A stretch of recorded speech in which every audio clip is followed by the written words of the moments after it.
What's good, meaningful movers? Welcome back to Move With Meaning, the podcast where actions have meaning, words have meaning, and we open up the conversations to discover what's your next move. I'm your host, Krystal. In today's episode, we're going to talk about drive. There are two ways that we are driven to a particular goal, by the head or by the heart. But you know how it is and what we do. We need to set that theme, so let's go ahead and do that.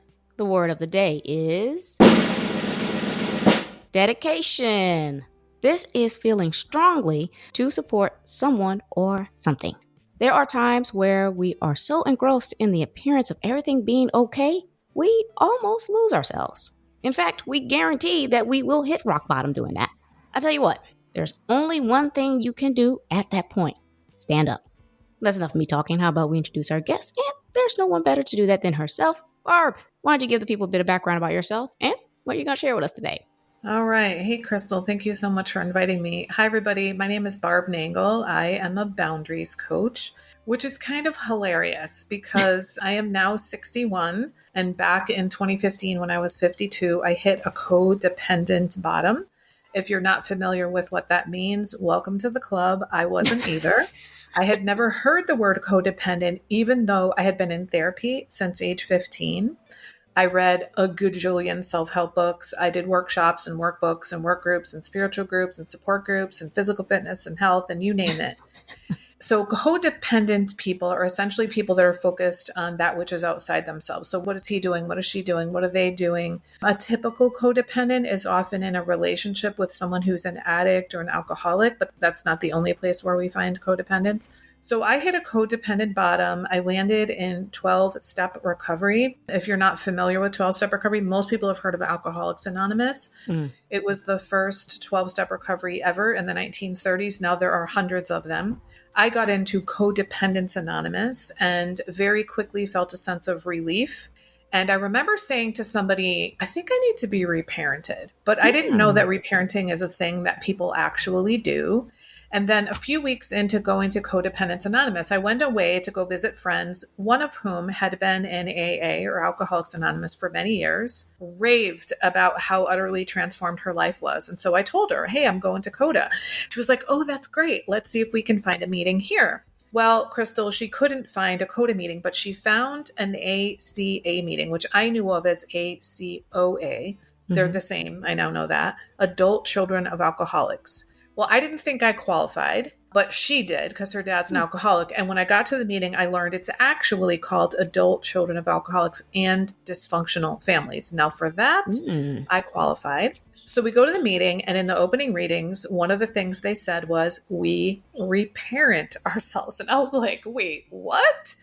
And then they read the list of the 14 traits of an adult child, which is affectionately called the laundry list. And I was just bowled over. And I bought the literature from that group, and I came home to New Haven, Connecticut, started going to ACA meetings. And for a year, I went to both CODA and ACA. And after about a year, I decided to let go of CODA because it was maybe a 75% fit. That turned out to be a higher powered moment for me because I had been going on Monday nights. And in the 2 weeks after I quit, one of my friends from ACA had been sort of gently trying to get me to go to an Overeaters Anonymous meeting. I ended up going with her, and I went to the meeting. I was like, oh my God, I'm a compulsive overeater. I didn't know that was a thing. Didn't know that I was. I'm now down over 100 pounds from my top weight. But when I said it was a higher powered moment, it turned out I went to this workshop and they handed me a list of OA meetings. And in my town, there was a Monday night OA meeting. So I switched from going to CODA on Mondays to OA.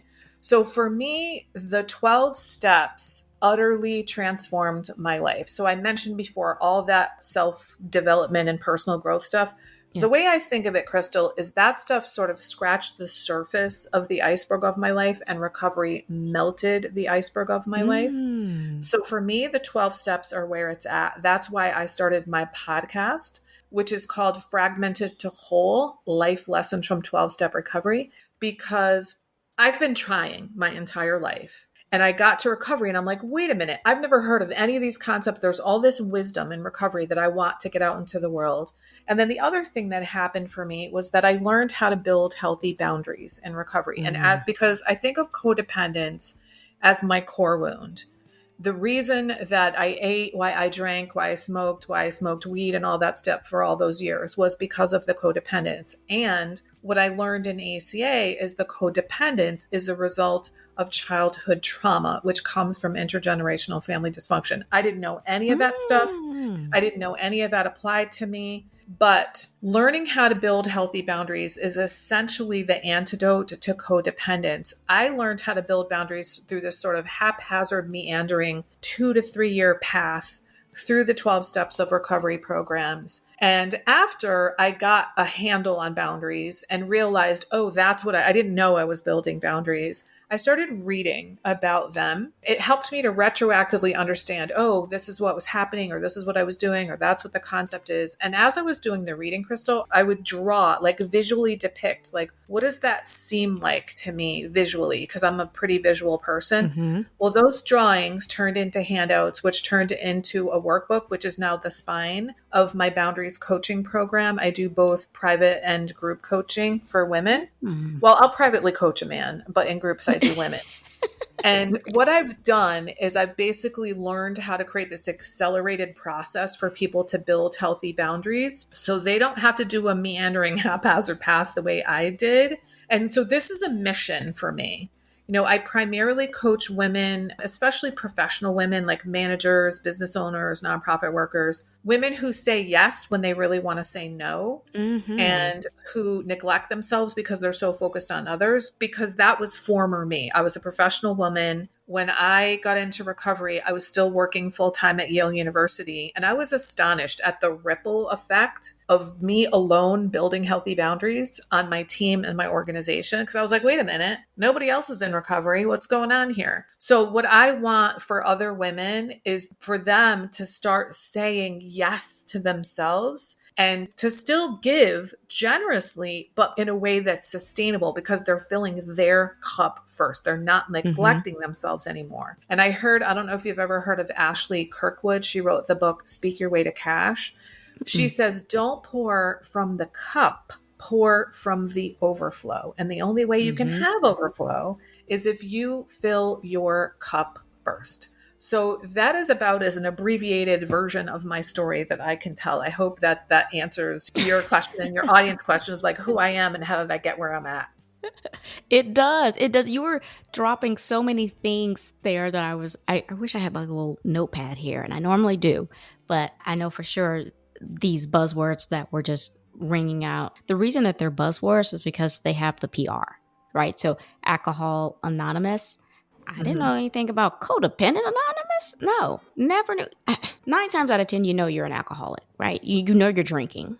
Even still, with the alcohol, there's a reason why you want to be anonymous with that, right? There's a little bit of shame in there, and it's like, okay, let me just Mm-hmm. get my bearings first.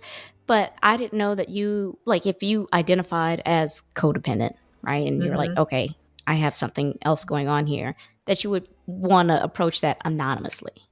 Well, the thing about an anonymity is that it's not really about shame. When Alcoholics Anonymous was first formed, it was about that. But what they've learned is that anonymity is a spiritual principle and it's the foundation of the program. And it doesn't mean I don't want people to know that I'm an alcoholic. It means I'm no better and no worse than anyone else. I have one voice in this room just as everybody else does. And I can't speak publicly for Alcoholics Anonymous. Now, technically, for me to be talking out loud and saying I'm a member of ACA, I'm a member of OA, I was a member of CODA, that's technically a violation of there's one of the traditions Hmm. in 12-step recovery. They're actually 12-step and 12 tradition programs that says that we don't use our names in public forms of media because let's say that I relapse Mm. and people know that because they think, oh, this is what people in ACA and OA do. They relapse. And they might look at me as an example of what it's like to be in OA.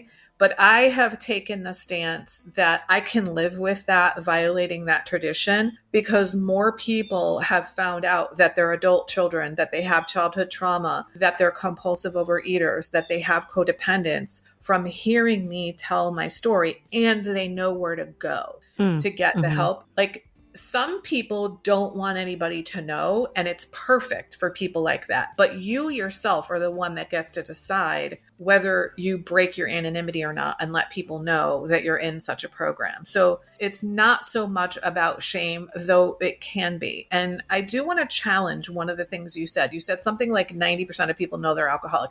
They know they drink. And maybe they know they drink excessively, but many, many, many people who are alcoholics are in complete denial that because they think, oh, I can quit. I can have just one, even though they haven't done it in a long time. And that's part of step one, which is where you admit that you're powerless over alcohol and your life has become unmanageable.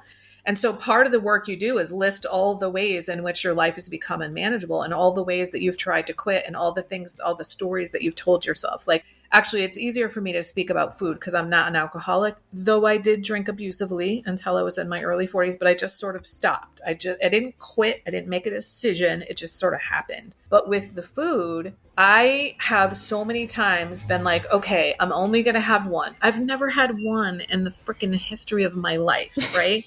But my brain tells me I can just have one. You know, I went for 6 months without having sugar. I can have sugar now. No, I can't. Right. Like I'm fooling myself. So one of the things about addiction programs is we talk about them like this. I have a disease and my disease tells me I don't have a disease. So it's like I have this disease and part of it is this strange mental twist that makes me think I can have just one. So what many alcoholics want, they don't want to get rip-roaring drunk. They want that nice little buzz from like the second or third drink. The problem is because they're alcoholic, they cannot stop. Yeah. That's what makes them an alcoholic is they can't stop. So they long for the day when they're just at the 2 to 3 drink buzz, but they just blow past it. Yeah. And they blow past it and they blow past it. That's an alcoholic.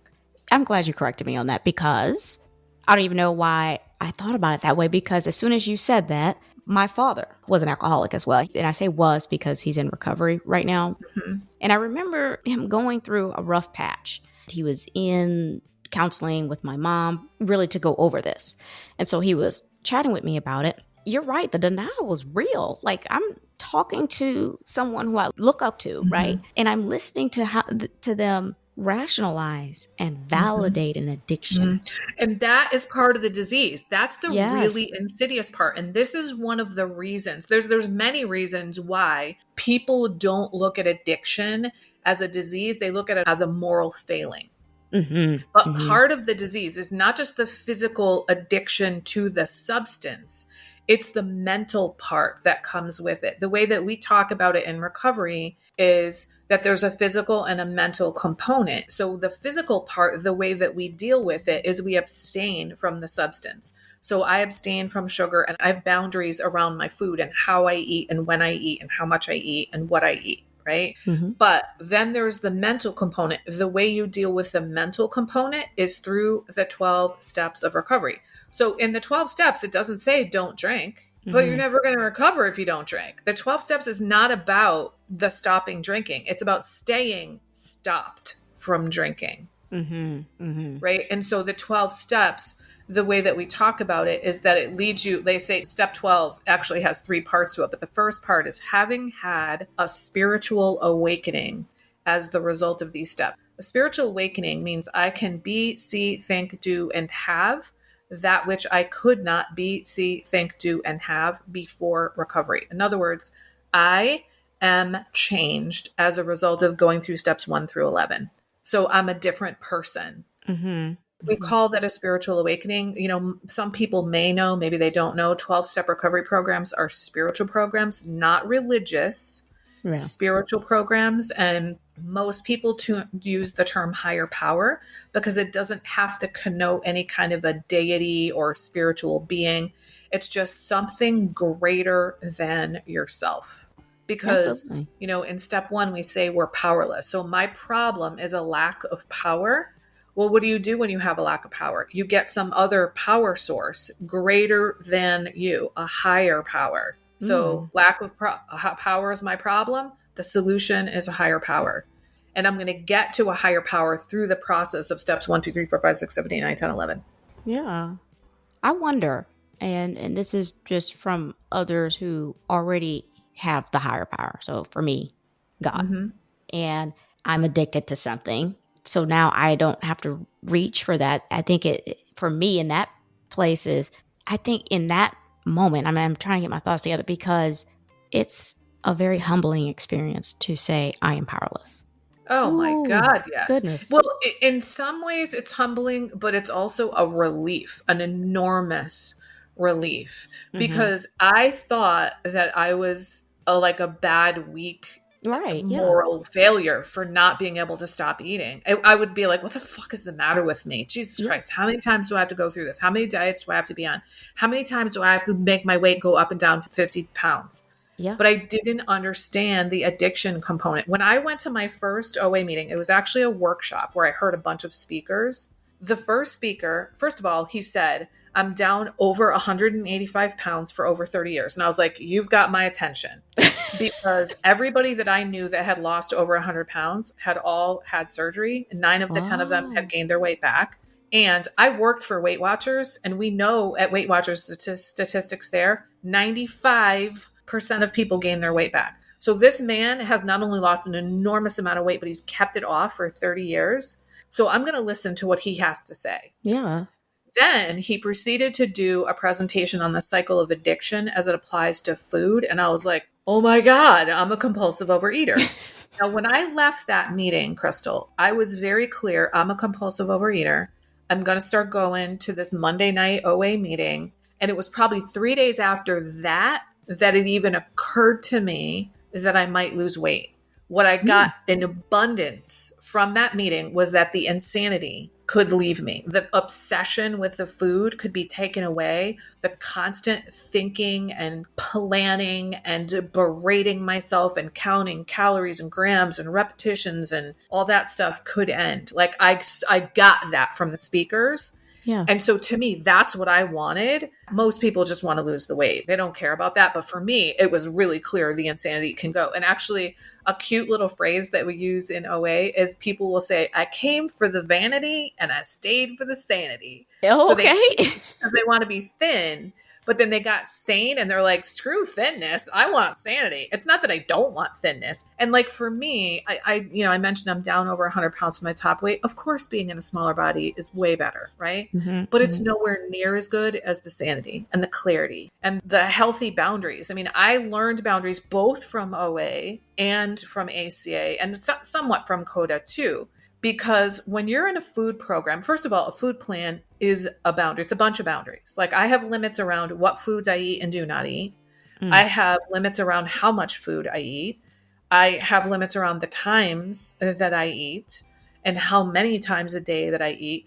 But I also had to learn refusal skills because people like to push food, especially when you're fat. Mm. And Mm-hmm. especially if they know you like sweets. Yeah. And so I had to learn all these ways of engaging with people where I could hold my boundary and not give in because my life depends on this. Yeah. So, for example, in the beginning, so I'm definitely a sugar addict. I've definitely binged, but I was much more of a grazer. And I've always liked sweets, but it was really the last like 6 months to a year that my sugar consumption just massively accelerated. For me, it was always more food, but sugar is really a problem for me. And so in the beginning, I would say to people, I don't eat sugar. And they'd be like, oh, well, do you eat fruit? Do you eat this? Do you eat that? And I was like, you know what? I don't want to be a research project. So then I said, I don't eat sweets. They're like, oh, God bless you. I don't know how you do that. How is it that you're managing? Blah, blah, blah, blah, blah. And then I was like, yeah, I don't want to engage in those conversations. So I finally started saying to people, I have food issues. And Mm-hmm. somehow when I say that, nobody asked me any other questions because nowadays we got people that are vegan, that are gluten free, that are paleo, that eat Mediterranean, that blah, blah, blah, blah, blah, blah. So people don't say, what do you mean you have food issues? Like literally nobody's ever asked me that. So when I just say, like I often bring my food with me when I go places because it's weighed and measured. I know that I can eat it. I know what's in it. And it just makes my life easier. You know, when I just say I have food issues, conversation's over, but it took me a while to figure out how do I engage in these conversations with people in a way that feels good to me? Because that's what Yeah. my boundaries are for me. They're not against you. Yeah. And so I don't want to engage in a conversation about my food. I want to talk about you and me and life. Yeah. you Yeah. know? Absolutely. I want to jump back to what you said in the beginning. Okay, so I've heard of rock bottom, but I've Hmm. never heard it categorized as a particular type of rock Yeah. bottom. It was just, hey, I Yeah. just hit rock bottom. So when you Hmm. say you hit codependency rock bottom, what does that Hmm. mean? What is codependency and what does the Hmm. bottom of codependency look like? Yeah. Okay. So I have to tell you a tiny little bit of a story, which is how it happened. That's fine. So I invited my friend Dan, who was a homeless man that I met through church. We had been friends, pretty good friends for a few months, and I invited him to stay in my home during a snowstorm, which I now know not normal. People don't do that. And so he stayed, and then I invited him another time, and within a few weeks, he was practically living with me. And not long after, I felt trapped in my home. He was a self-proclaimed addict and alcoholic. I look back now, and I think maybe he was also some kind of personality disorder because this guy effed with my head in a way that nobody ever had. And Huh. I felt like the idea of him leaving felt threatening to me, but also him staying felt threatening to me. Yeah. And I can tell you the moment, like I still have like a visceral and a visual on the moment that felt like my codependent bottom. I don't know what the conversation was, but we were downstairs in my basement, right in front of the laundry. And I really don't remember what happened, but I remember literally falling on the floor and saying to him, I'm having a flashback. And I meant an emotional flashback, but I Hmm. didn't, like, I've never had an emotional flashback before that. I'd never heard the term. I just knew. Well, he thought that I was having a drug flashback, which I've never done those kind of drugs. And Hmm. so he leapt into action and he was like, get in touch with your senses. What do you smell? What do you see? What can you feel? And it turns out that's a great solution for emotional flashback too. Yeah. Yeah.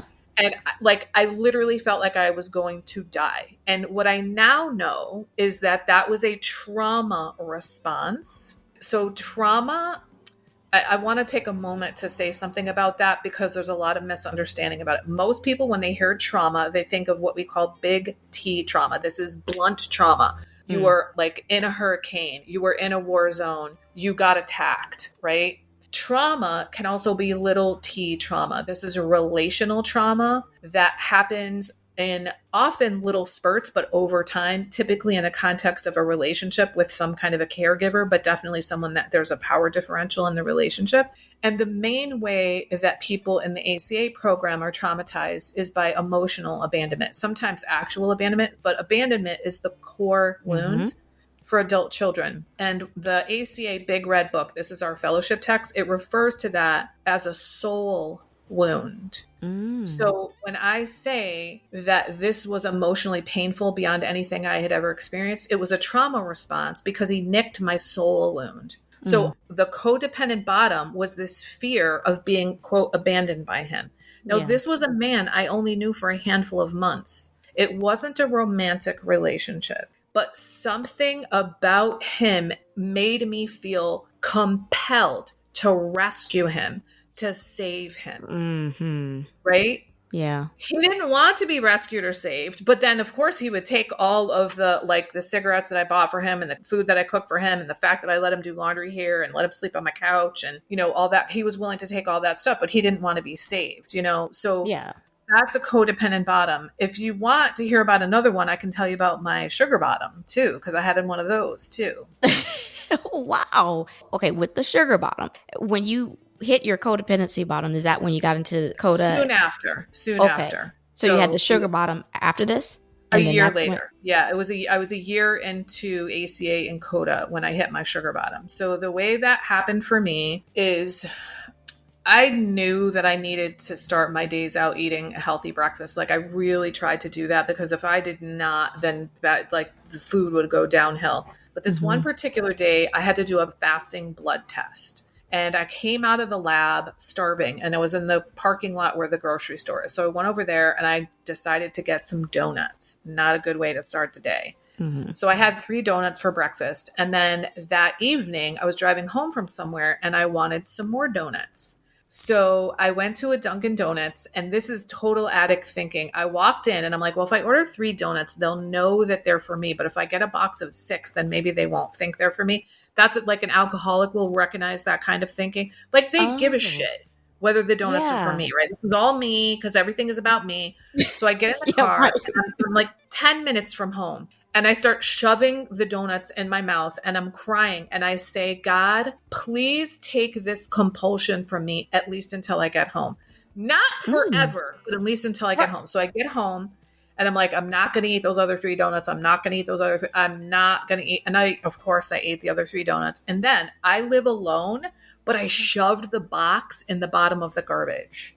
And it took me about 2 years to realize, like, why did I shove it in the bottom of the garbage? Because I was hiding it from From myself, you. Yes. right? Okay. Yes. So the next day, I woke up, and that was Wednesday, April 20th, 2016. And I felt like I was internally being electrocuted by sugar. And my friend, who was in OA that had been trying to get me into the program, I texted her and I said, listen, I just have to tell somebody that just for today, I'm not having sugar. And I've not had sugar since that day. So that was a Wednesday. That Saturday was that first workshop I went to. So I went back through my text messages after I texted her that, and I realized she had the week before sent me a text. This is April, mind you. And I thought the text said, would you like to go to an OA workshop on abstinence with me on June 1st? And I was like, June? I don't know. Well, when I went back and read it, it didn't say on June 1st. It said Saturday at 1. Like, that's how crazy my head was. So Wow. I looked at it and I texted and I was like, I think I want to go to that OA workshop. No, I didn't know what workshop on abstinence meant. Yeah. It turns out that abstinence is the word that we use for somebody who is sober in a food program. So if you're sober in Alcoholics Anonymous, you're abstinent Okay. in OA. And so that's where I heard the speakers and realized, oh my God, I'm a compulsive overeater. Like, first of all, compulsive overeating is a thing, etc. I this is like a thriller chiller kind of episode here. This is Yeah. interesting. And what's crazy, Krystal, is like I didn't know any of those things about myself, even though I had done all of that personal development work. I'm a super introspective person.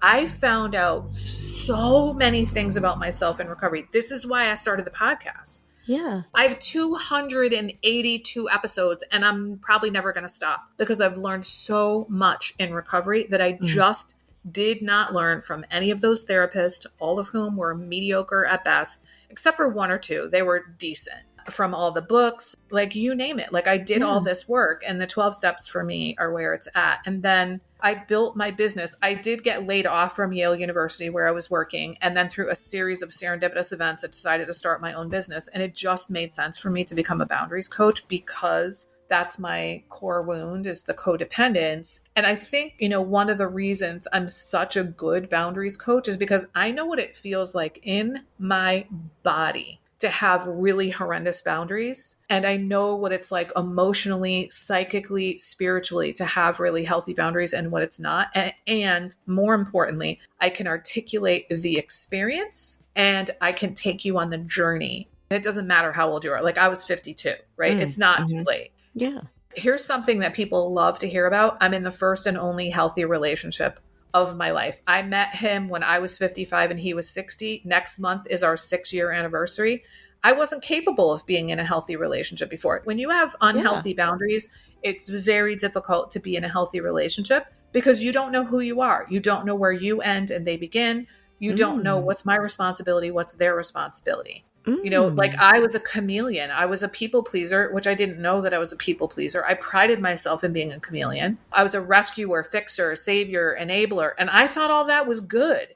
And it's good and kind to help people. But if you're helping people to the point where you're resentful of them, you're exhausted of them, they feel like you're controlling, they're blaming shit on you, then you've gone too far. And that's not about being helpful. That's probably an indication you might be codependent. I don't even know what to say here. You're right. You're dropping so much knowledge that I feel like you can go on forever.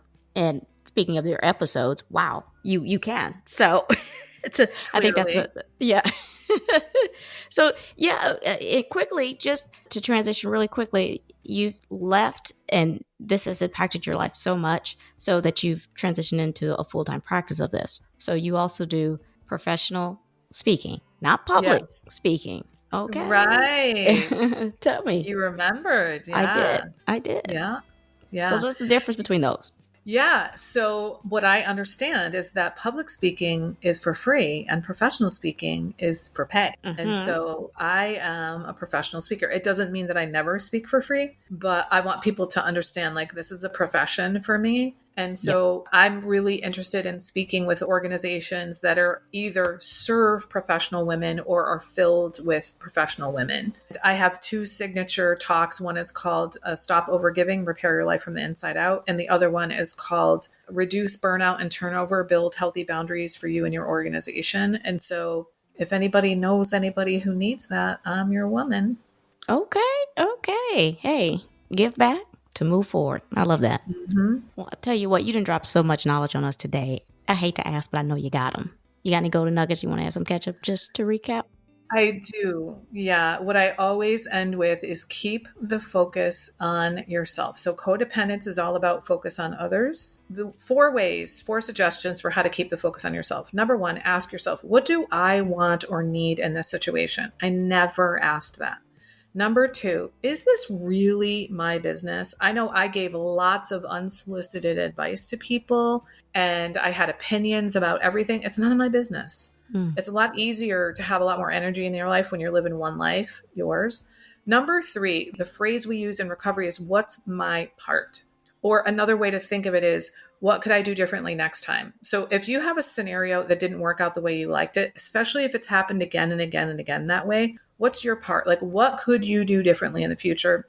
And then the fourth way, my favorite, is to take really good care of yourself. This is what I was talking about. Fill your cup so that it's overflowing, so you can pour from the overflow rather than trying to pour from an empty cup. It is not selfish. Actually, I know another boundaries coach, Suzanne Kohlberg. She calls herself the Nope coach. She says self first is not selfish. Yep. So it's just like in the airplane when they say, hey, if the oxygen mask comes down, you put it on yourself first and then the people that you're helping, because if you're passed out, you can't help them. Yep. For sure. For sure. I love that. I really do. Y'all hang in after this here outro because I think Barb has a starter kit that she wants to reach out to y'all about. So hold on and stay tuned for that. That's the episode today. As I continue with each of my guests, I am enamored with the variety of personal stories and practices that help many out of their own crash point. Also, the different approaches that those who have found a deep connection and mission to create a career to increase their reach. Life coaching is a broad field and the niches are quite important. What that means is that no one coach is competing with another. Instead, we complement each other. What's even better is that the broad spectrum is there to catch the gaps. That's why I appreciate Barb for sharing her personal story and bringing another focus of coaching to the forefront. Codependency is something that we all have some form of.